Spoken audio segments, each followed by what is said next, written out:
Bismillahirrahmanirrahim. Assalamualaikum warahmatullahi wabarakatuh.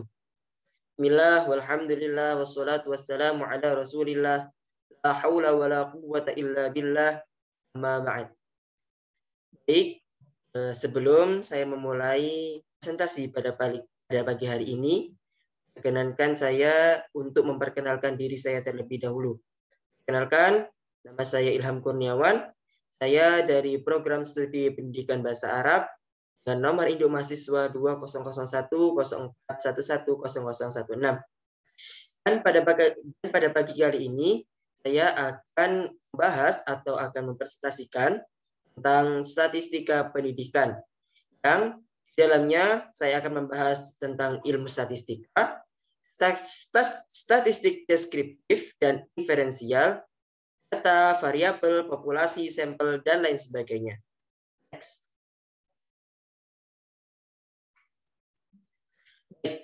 Pertama adalah pengertian statistika. Statistika adalah metode ilmiah yang mempelajari bagaimana merencanakan, mengumpulkan, menganalisis, menginterpretasi, dan mempresentasikan data. Singkatnya, statistika adalah ilmu yang berkenaan dengan data dari sebagian subjek penelitian. Secara istilah, statistika dalam bahasa Inggris itu adalah statistics dengan S di belakangnya. Berbeda dengan statistik yang hanya statistik tanpa S. Statistika merupakan ilmu yang berkenaan dengan data, sedang statistik adalah data, informasi atau hasil penerapan algoritma statistika pada suatu data. Jadi sudah lihat bedanya antara statistika dan statistik. Next.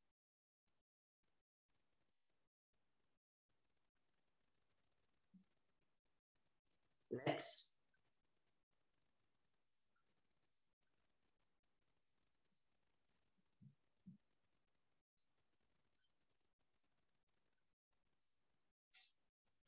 Baik, selanjutnya adalah manfaat statistika di berbagai bidang. Ada di bidang pertanian, kedokteran, sosial, dan ekonomi. Di bidang pertanian, sebelum itu statistika tidak hanya bermanfaat di bidang pendidikan saja, namun bermanfaat di berbagai sektor bidang lainnya. Yang pertama ada di sektor bidang pertanian. Statistika bidang pertanian berperan dalam penelitian untuk menentukan pupuk mana yang memberikan hasil panen terbanyak. Sedangkan di bidang kedokteran, statistika digunakan sebagai alat untuk menentukan obat yang paling baik untuk menyembuhkan penyakit tertentu. Bidang sosial, metode penarikan contoh dalam statistika sangat membantu lembaga-lembaga survei untuk menjaring respons masyarakat terhadap kinerja pemerintah. Di bidang ekonomi, statistika berfungsi sebagai menyediakan beberapa data tertentu untuk menguraikan suatu masalah atau kondisi perusahaan. Dengan demikian, statistika tidak hanya berfungsi dalam bidang penelitian atau di bidang pendidikan saja, tapi juga berfungsi di berbagai sektor bidang, pertanian, kedokteran, sosial, dan ekonomi.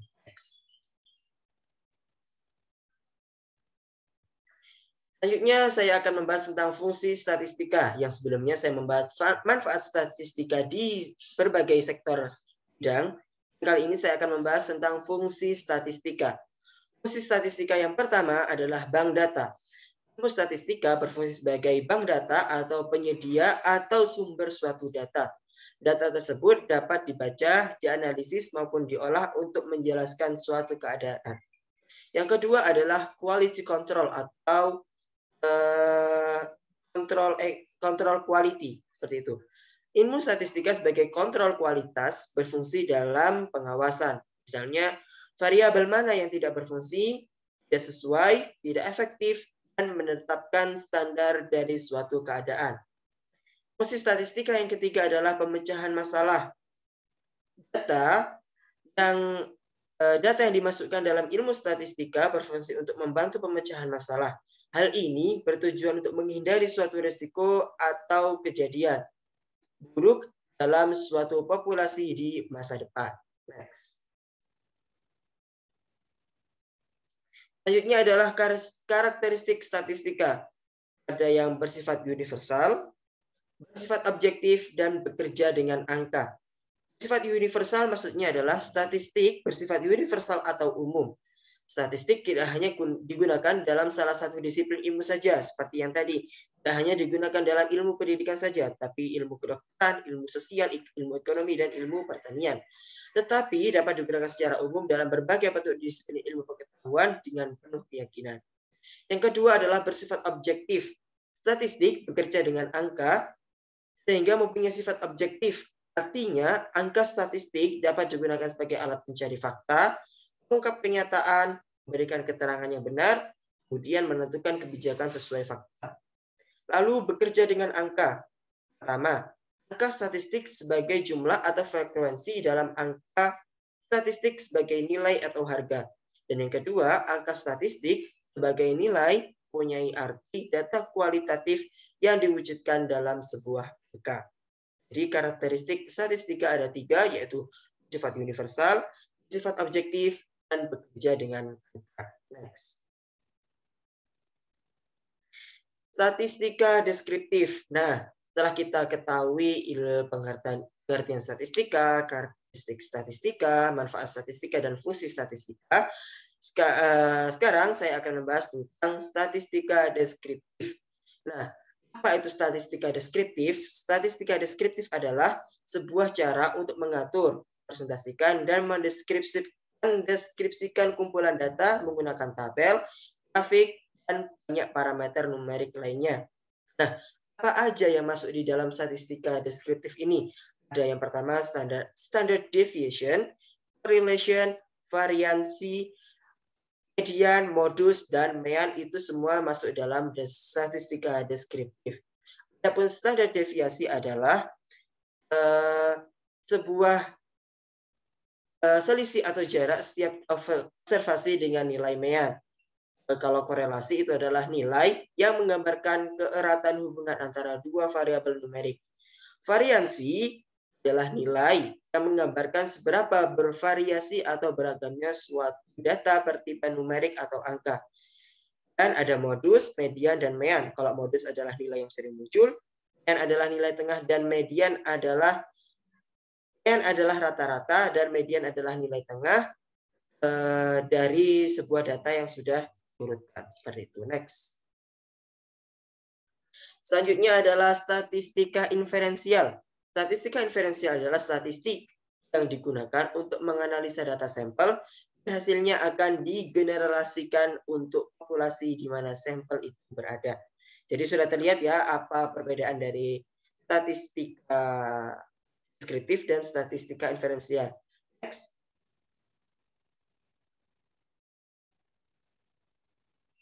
Nah, selanjutnya saya akan menganalisa terkait persamaan dan perbedaan antara statistika deskriptif dan inferensial. Statistika deskriptif dan statistika inferensial mempunyai persamaan, yaitu dalam prakteknya sering dipakai secara bersama-sama. Namun, ada juga yang hanya menggunakan salah satu saja, tergantung dari kebutuhan pemakainya. Seringnya dalam penelitian digunakan statistik deskriptif terlebih dahulu, kemudian statistika inferensial. Jadi dalam sebuah penelitian itu dibutuhkan statistika deskriptif terlebih dahulu, lalu statistika inferensial. Lalu apa sih perbedaan dari statistika deskriptif dan statistika inferensial? Perbedaannya adalah statistika deskriptif hanya terbatas dalam menyajikan data dalam bentuk tabel, diagram, grafik, dan besaran lainnya. Adapun statistika inferensial adalah mencakup statistika deskriptif, juga dapat digunakan untuk melakukan estimasi dan penarikan kesimpulan terhadap populasi dari sampelnya. Untuk sampai pada penarikan kesimpulan, statistika inferensial melalui tahap uji hipotesis dan uji statistik. Jadi perbedaannya adalah kalau statistika deskriptif itu hanya memuat data yang berbentuk tabel, grafik, diagram, dan lain sebagainya. Apabila yang statistika inferensial itu mencakup dari statistika deskriptif seperti itu. Jadi sudah terlihat ya apa persamaan dan perbedaan dari statistika deskriptif dan statistika inferensial. Nah, selanjutnya di sini saya akan membahas data, variabel, populasi, dan sampel. Yang pertama adalah variabel. Variabel, sebagian besar para ahli mendefinisikan variabel penelitian sebagai kondisi-kondisi yang oleh peneliti dimanipulasikan, dikontrol, atau diobservasikan dalam suatu bentuk penelitian. Selain itu, beberapa ahli lainnya menyatakan bahwa variabel penelitian adalah segala sesuatu yang akan menjadi objek pengamatan penelitian. Nah, itu yang dinamakan variabel X.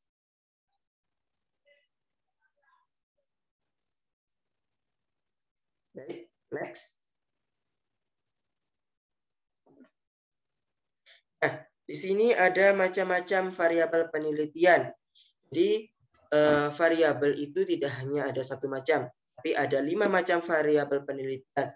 Ada variabel dependent, independent, intervening, ada moderator, dan ada kontrol.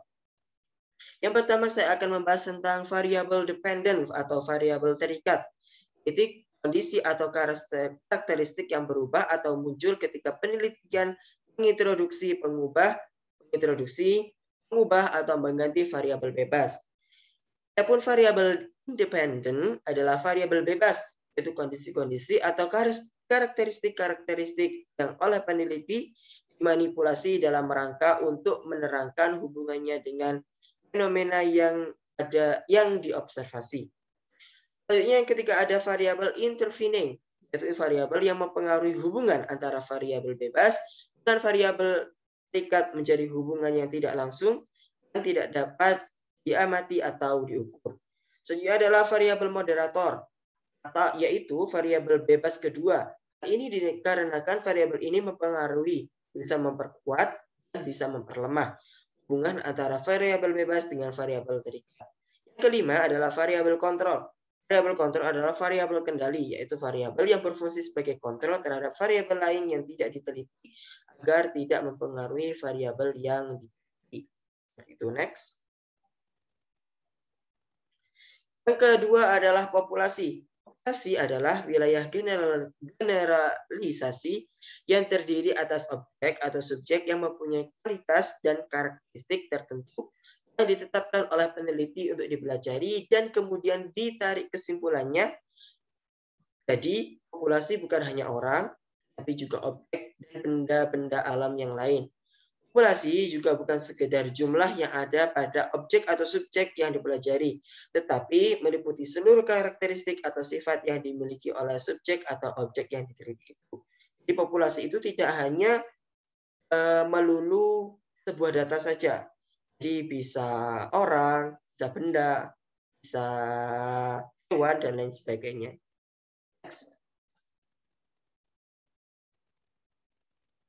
Selanjutnya adalah sampel. Sampel adalah bagian dari jumlah dan karakteristik yang dimiliki oleh populasi tersebut. Apabila populasi berjumlah besar, sehingga peneliti tidak mungkin mempelajari semua yang ada pada populasi karena adanya keterbatasan seperti keterbatasan tenaga, biaya, dan waktu, maka peneliti dapat menggunakan sampel yang diambil dari populasi tersebut. Misalkan populasinya terlalu banyak, sehingga peneliti membutuhkan banyak tenaga, waktu, pikiran, dan lain sebagainya, maka bisa diambil beberapa sampel-sampel tertentu saja, seperti itu. Next.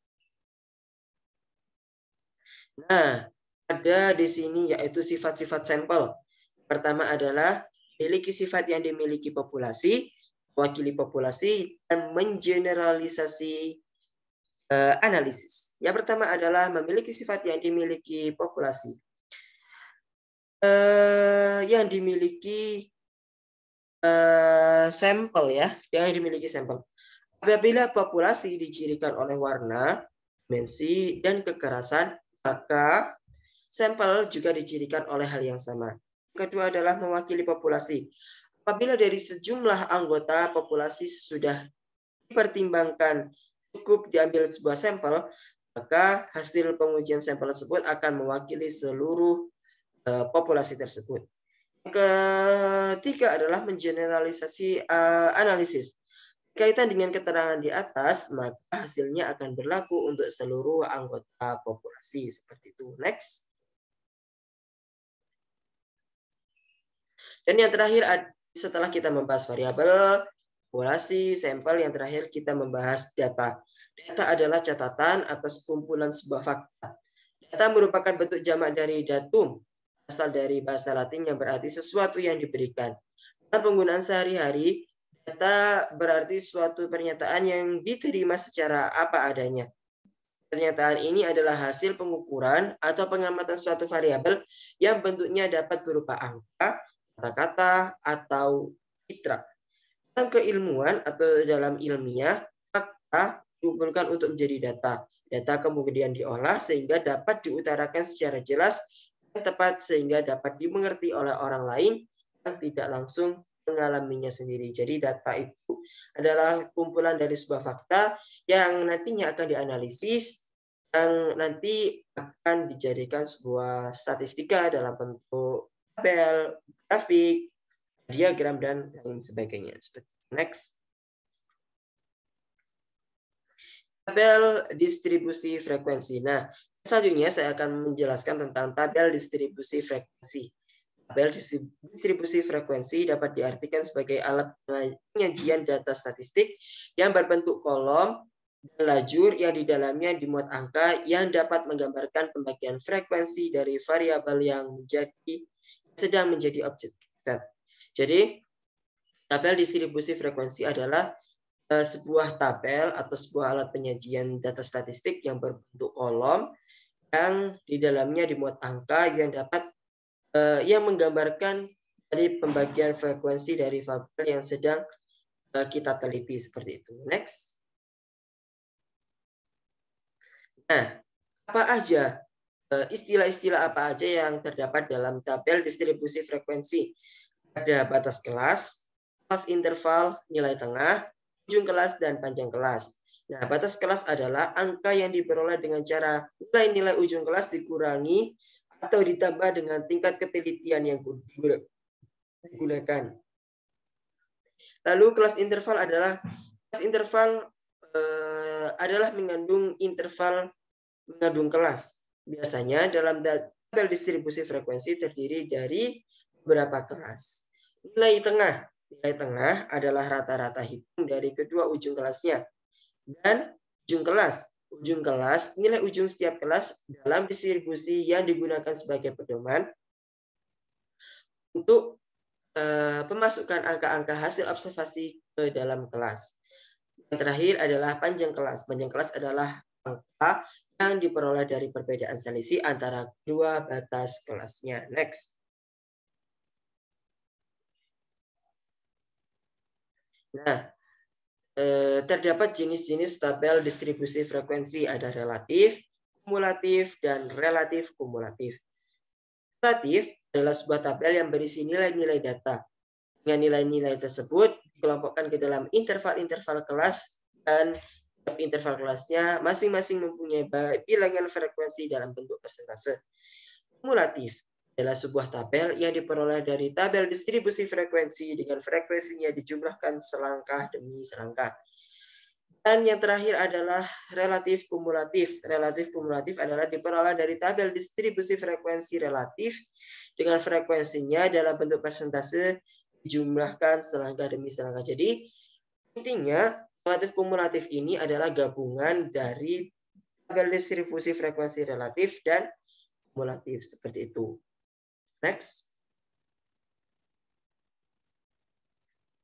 Nah, ini adalah contoh soal dari tabel distribusi frekuensi. Contoh dari 60 siswa, di situ sudah ada nilai-nilainya. Silahkan membuat tabel distribusi frekuensi dengan cara memindahkan semua angka frekuensi. Nah, nilai 9 sampai 21 itu terdapat 3 frekuensi. Nah, dari contoh ini merupakan tabel distribusi frekuensi seperti itu ya. Jadi ada interval kelas dari 22 sampai 34, 35 sampai 47 dan seterusnya seperti itu. Next. Selanjutnya adalah ukuran pemusatan data. Ada modus, median, mean. Modus median mean ini sudah tidak asing ya bagi kita karena kita di Madrasah Ibtidaiyah sudah mempelajari modus median mean. Modus adalah nilai yang sering muncul, median adalah nilai tengah ketika data tersebut sudah diurutkan, dan mean adalah nilai rata-rata seperti itu. Next. Yang pertama, langsung kita bahas terkait modus, median, dan mean. Sudah saya jelaskan tadi. Pada intinya modus adalah nilai yang sering muncul, median adalah nilai tengah ketika data tersebut sudah diurutkan, dan median itu adalah nilai rata-rata dari semua data seperti itu. Next. Nah, kita langsung masuk ke contoh soal supaya kita lebih tahu perbedaan antara modus, median, dan mean. Contoh soal dari modus. Di sini ada nilai 8, 8, 7, 5, 9, dan seterusnya. Dan modus dari data tersebut adalah 9. Kenapa 9? Karena dari data tersebut, nilai 9 adalah nilai yang sering muncul. Karena nilai 9 muncul sebanyak 5 kali. Dan nilai 8 muncul sebanyak 2 kali. Nilai 7 4 kali. Dan nilai 6 hanya 1 kali, dan nilai 5 pun 1 kali. Jadi dengan demikian modus atau nilai yang sering muncul dari data tersebut adalah 9. Seperti itu. Next.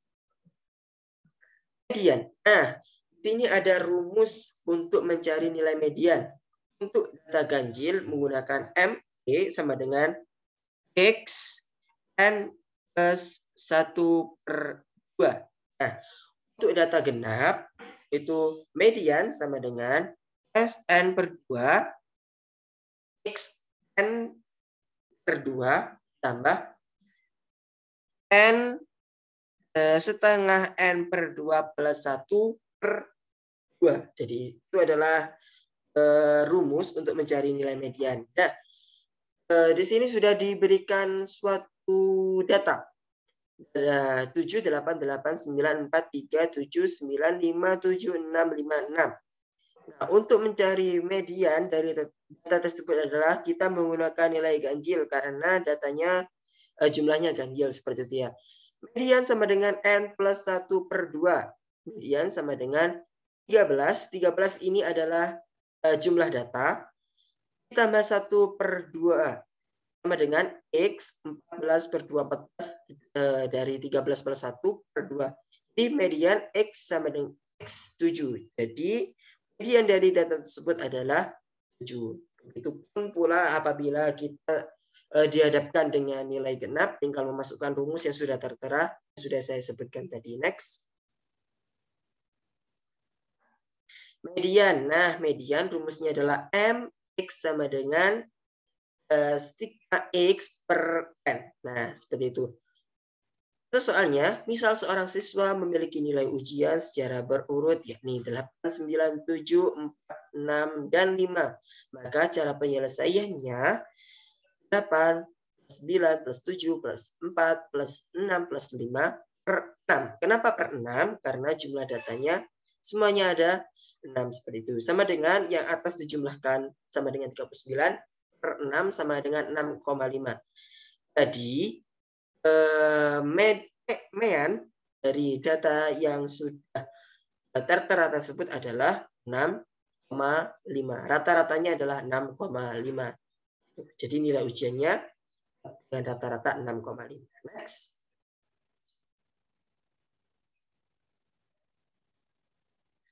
Nah, sekarang adalah ukuran penyebaran data.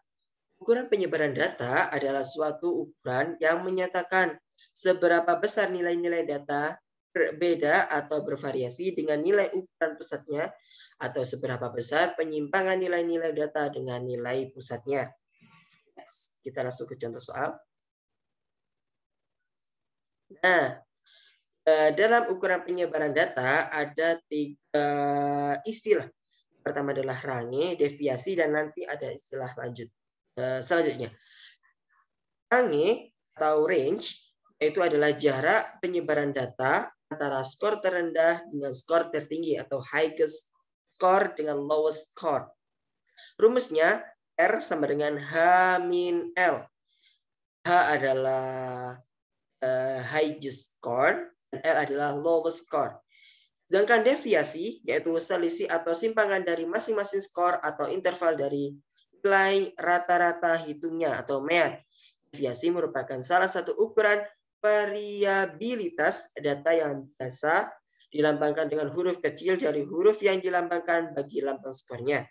Jadi bila skornya berlambang X, maka deviasinya berlambang X kecil. Apabila skornya berlambang Y besar, maka deviasinya berlambang Y kecil. Seperti itu. Next.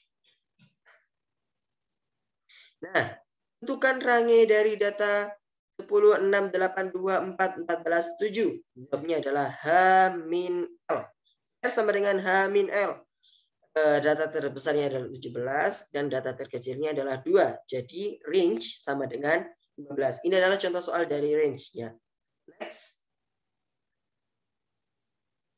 Deviasi. Nah, ini tadi deviasi. Di deviasi itu dibedakan menjadi dua. Ada deviasi positif dan ada deviasi negatif. Deviasi positif merupakan deviasi yang berada di atas mean karena bertanda X, bertanda plus. Apabila deviasi negatif merupakan deviasi yang berada di bawah mean karena bertanda min. Seperti itu. Jadi di sini ada dua rumus, ada yang biru muda dan ada yang biru tua. Yang biru muda merupakan positif, yang biru tua merupakan data negatif. Seperti itu. Next.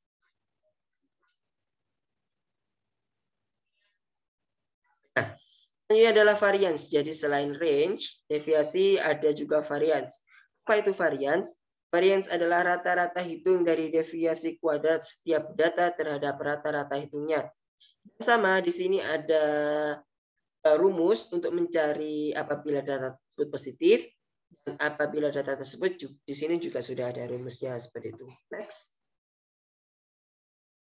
Baik, terima kasih. Jadi kesimpulan dari presentasi pada pagi hari ini kita sudah membahas pengertian statistika, istilah-istilah yang ada dalam statistika, manfaat statistika, fungsi statistika, ukuran penyebaran data, tabel distribusi frekuensi, ada modus, nilai yang sering muncul, median, nilai tengah jika sudah diurutkan, dan mean adalah nilai rata-rata. Jadi sekian presentasi dari saya pada pagi hari ini. Mohon maaf apabila ada salah kata, salah tindakan yang kurang berkenan di hati para hadirin semuanya. Wallahul muwaffiq ila aqwamit thoriq. Assalamualaikum warahmatullahi taala wabarakatuh.